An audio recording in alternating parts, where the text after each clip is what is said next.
Molestie sul bus. È tardo pomeriggio quando un gruppo di giovani si trova a bordo della Corriera SVT che da Cornedo Vicentino va a Valdagno.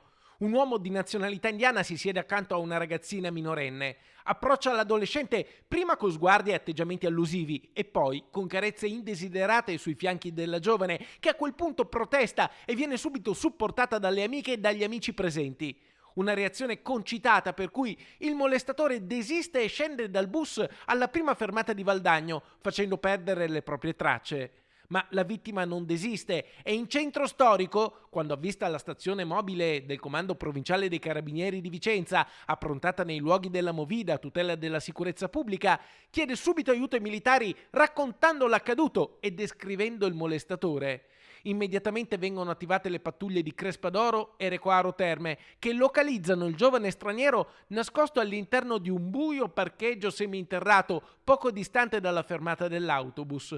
Identificato, lo straniero è stato denunciato per violenza sessuale su minore.